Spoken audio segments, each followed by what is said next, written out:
Hello hi friends, welcome to our channel Madhu competitive talks. మనం ఈ వీడియోలో ఏం చెప్పుకోబోతున్నామంటే మనకి సెంట్రల్ గవర్నమెంట్ నుంచి వచ్చిన నోటిఫికేషన్ అండి ఇది. సో ఆ నోటిఫికేషన్ ఏంటి అంటే మనకి ఇది ఎస్ఎస్సి ఎంటీఎస్ నోటిఫికేషన్ అండి. సో మనకి ఇందులో ఎవ్రీ 2 ఇయర్స్కి వచ్చే నోటిఫికేషన్ అది. సో మనకి ఇందులో ఏంటంటే ఎంటీఎస్ ప్లస్ మనకి హవాల్దార్ పోస్టులు ఉంటాయి అనమాట. సో మనకి ఈ ఈ ఈ నోటిఫికేషన్ యొక్క డీటెయిల్స్ చూసుకుందామండి. సో ఎడ్యుకేషన్ క్వాలిఫికేషన్స్ ఏముండాలి, దీనికి ఏమైనా హైట్ ఎంత ఉండాలి హవాల్దార్ దానికి, అట్లనే ఎగ్జామ్ సిలబస్ కొన్ని ఆ పాయింట్ ఆఫ్ వ్యూలో మనం డీటెయిల్గా చూద్దాం అనమాట. సో మనకి అప్లికేషన్ డేట్ వచ్చేసి ఎప్పుడు ఉంది అంటే 27 జూన్ నుంచి 31 జూలై వరకు ఉందండి. సో ఈ డేట్స్ మనకి మోస్ట్ ఇంపార్టెంట్. మనకి చివరి వరకు వెయిట్ చేయకుండా సో మీరు ముందుగానే అప్లై చేసుకోవాలండి. సో మనకి ఎగ్జామ్ డేట్ వచ్చేసి మనకి అక్టోబర్ లేకపోతే నవంబర్ మధ్యలో ఉంటుంది అండి. సో మనకంటే అప్రాక్సిమేట్లీ 4 to 5 months ఉంది అనమాట. సో ఎవరైతే సిన్సియర్గా అప్లై చేయాలి అనుకుంటున్నారో ఈ 4 months అంటే నియర్లీ ఒక 120 days మీరు కష్టపడితే మీకు ఉద్యోగం మీ చేతిలో ఉంటుంది అనమాట. సో ఎవరైనా సరే అప్లై చేయాలి అనుకుంటే దీనికి అప్లై చేయండి. సో మీరు అప్లై చేస్తున్నప్పుడు ఏం డౌట్స్ ఉంటే ఈ నెంబర్ కూడా ఇచ్చారనమాట, టోల్ ఫ్రీ నెంబరు. సో మీరు దీనికి కాల్ చేయొచ్చు. వేకెన్సీస్ విషయానికి వస్తాయండి.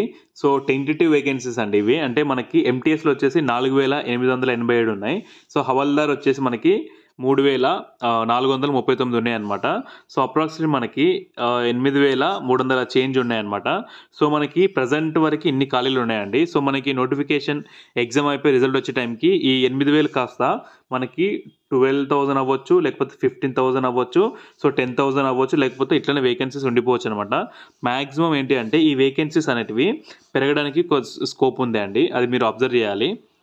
ఇంకా ఏజ్ విషయానికి వస్తాయండి. సో మనకి ఏజ్ కట్ ఆఫ్ ఇయర్ ఎప్పుడు ఇచ్చాడంటే సో 1 ఆగస్టు 2024కి మనకి ఏజ్ కట్ ఆఫ్ ఇచ్చారండి.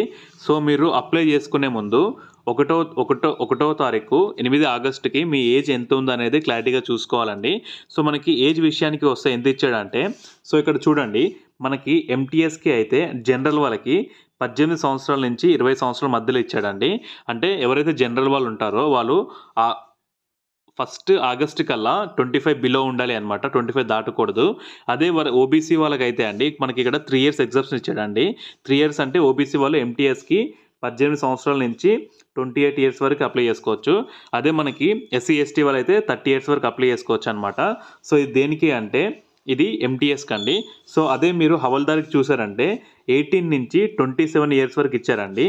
సో అంటే ఇది జనరల్ వర్క్ అనమాట.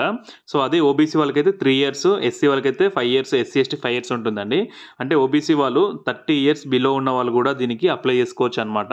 సో ఎవరైతే సెంట్రల్ గవర్నమెంట్ జాబ్ ట్రై చేస్తున్నారో 30 years దగ్గరగా ఉన్నారో మీరు అందరూ పక్క అప్లై చేయండి హవాల్దార్కి. సో మ్యాక్సిమం వచ్చే ఛాన్స్ అవకాశాలు ఎక్కువగా ఉంటాయి అనమాట. సో ఎస్సీ వాళ్ళు అంటే 32 years ఉండే వరకు కూడా అప్లై చేసుకోవచ్చు అనమాట. సో మీరు కూడా మ్యాండేటరీగా అప్లై చేసుకోండి. మీ ఫ్రెండ్స్ ఎవరు ఉంటే వాళ్ళకి ఈ వీడియోని రిఫర్ చేయండి. ఇంకా ఎడ్యుకేషనల్ క్వాలిఫికేషన్ వచ్చేసరికి అండి సో మనకి దీనికి ఎంతవరకు చదువుకోవాలంటే మినిమం అండి బేస్ అనమాట 10th క్లాస్ పాస్ అయిన ప్రతి ఒక్కరు దీనికి అప్లై చేసుకోవచ్చు అనమాట. సో మ్యాక్సిమం 10th క్లాస్ చాలామంది పాస్ అయి ఉంటారు కదండి. సో వాళ్ళకి ఈ వీడియోని రిఫర్ చేయండి. సో అట్లనే ఎప్పటిలో పాస్ అయిపోయి ఉండాలంటే ఆగస్టు 8 కల్లా మీరు 10th క్లాస్ అనేది రిజల్ట్స్ వచ్చి ఉండాలి అనమాట. సో ఇది మెయిన్ మ్యాండేటరీ అండి, చూసుకోవాలి అనమాట. సో దీనికి ఎలిజిబిలిటీ ఏంటి అంటే 10th క్లాస్ అండి. 10th క్లాస్ ఉన్న ప్రతి ఒక్కరు కూడా దీనికి అప్లై చేసుకోవచ్చు. ఇంకా అప్లికేషన్ ఫీజు విషయానికి వస్తాయండి. సో మనకి ఎవరైతే యూఆర్ అండ్ ఓబీసీ వాళ్ళు ఉన్నారో వారికి మనకి ఎగ్జామ్ ఫీజు వచ్చేసి 100 రూపీస్ ఉందండి. సో మినిమం 100 రూపీస్ కాబట్టి ఎవరైతే జనరల్ వాళ్ళు ఓబీసీ వాళ్ళు అప్లై చేయండి. అదే మనకి and SC and ST women's and PW వాళ్ళకైతే ఇది ఫ్రీ అండి అనమాట, ఎవరైనా అప్లై చేయొచ్చు దీనికి.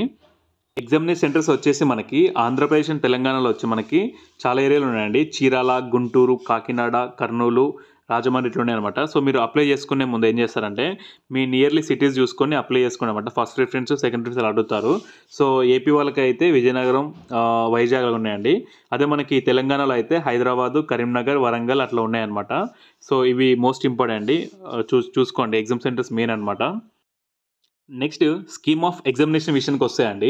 సో మనకి ఎగ్జామ్ అనేది పూర్తిగా కంప్యూటర్ బేస్డ్ ఎగ్జామ్ ఉంటుంది అండి. సో ఈ కంప్యూటర్ బేస్డ్ ఎగ్జామ్ ఏంటంటే మనకి ఒక ఎగ్జామ్ ఉంటుందండి. సో ఆ ఎగ్జామ్ అనేది మనకి ఏంటి అంటే తెలుగులో కూడా ఉందండి ఈసారి, చూసారు కదా. సో మన తెలుగు వాళ్ళకైతే తెలుగులో, అస్సామీ వాళ్ళకి అస్సాంలో, అట్లనే బెంగాలీ వాళ్ళకి బెంగాల్లో, ఏ స్టేట్ వాళ్ళకి ఆ స్టేట్ లాంగ్వేజ్లో ఎగ్జామ్ ఉంటుంది అనమాట. సో మనకి చాలా మంచి విషయం అనమాట. సో ఇంకా మనం ఎగ్జామ్ ఉంటుంది కదండీ. సీబీసీ ఎగ్జామ్ అయిపోయిన తర్వాత అంటే ఇది ఓన్లీ ఎంటీఎస్‌కి అయితే మీకు ఒక ఎగ్జామ్ సరిపోతుందండి. ఒక ఎగ్జామ్ రాసి మీ కట్ ఆఫ్ క్లియర్ అయితే మీకు జాబ్ వస్తుంది. సో మీకు ఎంటీఎస్ మిస్ అయితే హవాల్దార్ ఉందనుకోండి. సో హవాల్దార్‌కి మాత్రం ఎగ్జామ్ స్కోర్‌తో పాటు మీకు పీఈటీ ఉంటుందండి. అంటే సో కొద్దిగా రన్నింగ్ ఉంటుంది అనమాట. సో దాని తర్వాత కొద్దిగా హైట్ చెక్ చేస్తారు. మీ హైట్ ఎంతుంది? మీ చెస్ట్ ఎంతుంది? అది కొద్దిగా క్వాలిఫికేషన్స్ ఉంటాయి. సో ఎగ్జామ్‌లో ఏమేమి ఉంటుంది? ఈ రన్నింగ్ ఎంత డిస్టెన్స్ ఉంటుంది? ఎంతెంత హైట్ ఉండాలనేది కొద్దిగా మనం చూద్దాం ఆ వీడియోలో. సో మనకి ఫస్ట్ ఎగ్జామ్ వచ్చేసి ఎలా ఉంటుంది అంటే అండి, మనకి 2 సెషన్స్‌లో అయితుందన్నమాట. ఫస్ట్ సెషన్ అండి. సో ఫస్ట్ సెషన్‌లో ఏముంటుందంటే సో మ్యాథ్స్ అండ్ రీజనింగ్ ఉంటుంది. సో 20 క్వెషన్స్ ఉంటాయి. 60 మార్క్స్ అనమాట. సో మనకి ఇది 45 మినిట్స్ ఉంటుంది అండి. సో మీరు ఇక్కడ అబ్జర్వ్ చేయాలి. 2 సెషన్స్ ఉన్నాయని చెప్పేసి ఈరోజు ఒక ఎగ్జామ్, రేపు ఒక ఎగ్జామ్ ఉండదండి. సో ఈ 45 మినిట్స్ అయిపోయిన తర్వాత వెంటనే మనకి సెకండ్ సెషన్ స్టార్ట్ అవుతుండే అండి. సెకండ్ సెషన్‌లో ఏముంటాయంటే మనకి 25 క్వెషన్స్ వచ్చేసి జీకే క్వెషన్స్ అండ్ 25 క్వెషన్స్ వచ్చేసి ఇంగ్లీష్ క్వెషన్స్ ఉంటాయన్నమాట. సో మనకి ఈ సెషన్ 1 ఉంది కదండీ. ఈ సెషన్ 1 అనేది ఓన్లీ మనకి ఇది క్వాలిఫైయింగ్ నేచర్ అండి. సో క్వాలిఫైయింగ్ నేచర్ ఎట్లా అంటే ఇందులో మనకి 60 మార్క్స్ కదా. 60 మార్క్స్ 13% అనమాట. సో 30% అంటే మినిమం ఒక 20 మార్క్స్ లేకపోతే ఒక 18 మార్క్స్ వస్తే మనం క్వాలిఫై అయిపోతాం. అప్పుడు మనకి సెలక్షన్ ప్రాసెస్ కట్ ఆఫ్ దీనికి ఉంటుంది అండి. సో ఈ 75 మార్క్స్ ఉన్నాయి కదా. సో ఈ 150 మార్క్స్‌కి మనకి కట్ ఆఫ్ తీస్తారండి. సో ఎవరైతే ఈ 150 మార్క్స్‌కి అంటే ఎవరైతే జీఎస్ అండ్ ఇంగ్లీష్ మంచిగా స్కోర్ చేస్తారో ఈ 150కి నియర్లీగా 115, 120 అలా స్కోర్ చేస్తారో వాళ్ళకి జాబ్ రావడానికి ఎక్కువ స్కోప్ ఉంది అనమాట. సో మనకి హవాల్దార్ విషయానికి వస్తాయండి. సో వీళ్ళకి హైట్ అవన్నీ ఎంత ఉంటాయంటే సో ఇక్కడ సిలబస్ చూసాం కదండి. సో మ్యాథ్స్ అండ్ అట్లనే రీజనింగ్, జనరల్ అవేర్నెస్, ఇంగ్లీషు ఇక్కడ ఏ టాపిక్స్ చూసానండి ఎల్సీఎం, హెచ్సిఎఫ్ అట్లాంటి పర్సంటేజ్ ఇవన్నీ మనం చూసుకోవాలి అనమాట. సో రీజనింగ్ వచ్చేసి alphabetic, coding, directions, blood relation అలా ఉంటాయన్నమాట. సో జనరల్ అవేర్నెస్లో వచ్చేసి మనకి most important art and culture నుంచి లేకపోతే హిస్టరీ, జాగ్రఫీ నుంచి సైన్స్ అట్లా క్వశ్చన్స్ అడుగుతారనమాట. సో క్వశ్చన్స్ అన్నీ మనకి 10th క్లాస్ స్టాండర్డ్ బేస్డ్ ఉంటాయండి. సో ఇంగ్లీష్ కూడా మ్యాండేటరీ అనమాట. ఇది కూడా మనకి చాలా మోస్ట్ ఇంపార్టెంట్. సో అట్లనే మనకి పీఈటీ అండి అంటే హవాల్దార్కి మనకి రన్నింగ్ ఉంటుందని చెప్పాం కదా. సో రన్నింగ్ ఎంత ఉంటుందంటే 1600 మీటర్స్ ఉంటుందండి. ఈ 1600 మీటర్స్ అనేది మనము 15 నిమిషాల టైం అండి. సో నడుచుకొని వెళ్ళినా అయిపోద్ది అనమాట. సో ఫీమేల్కి వచ్చేసి 1 కిలోమీటర్ మీరు రన్నింగ్ చేయాలండి. సో అది 20 మినిట్స్లో అనమాట. సో ఇంకా హైట్ విషయానికి వస్తే అండి చాలా తక్కువ హైట్ అడిగాడండి. సో మేల్కి వచ్చేసి 157.5 సెంటీమీటర్స్ అండి. అదే మనకి చెస్ట్ వచ్చేసి 81 సెంటీమీటర్స్ ఉండాలి. సో ఎగ్జెప్షన్తో 5 అనమాట. సో అదే ఫీమేల్స్కి అయితే 150 సెంటీమీటర్స్ అండి. వాళ్ళకి వెయిట్ వచ్చేసి 48 కేజీస్ వెయిట్ ఉండాలి. సో మనకి ఈ ఈవెంట్స్ అయిపోయిన తర్వాత మీకు ఈవెంట్స్ కూడా మనకి క్వాలిఫైయింగ్ నేచరే ఉంటాయండి. సో ఈవెంట్స్ అయిపోతే మనకి అప్పుడు సెషన్ 2 బేస్ చేసుకొని కట్ ఆఫ్ తీస్తారనమాట. సో ఆ కట్ ఆఫ్లో మనకి లేదైతే జాబ్ నెగిటివ్ మార్క్ లేదండి. No negative mark for session 1 అని ఇచ్చాడు. సెషన్ 2 అంటే మనకి జిఎస్ అండ్ ఇంగ్లీష్ ఉంది అండి. సో మనకి జాబ్ రావాలంటే కూడా డిసైడ్ చేసేది ఇవే అనమాట. ఈ 150 మార్క్స్కి అంటే 25 క్వశ్చన్స్ అండ్ 25 క్వశ్చన్స్ కదా, 50 క్వశ్చన్స్ కదా అండి.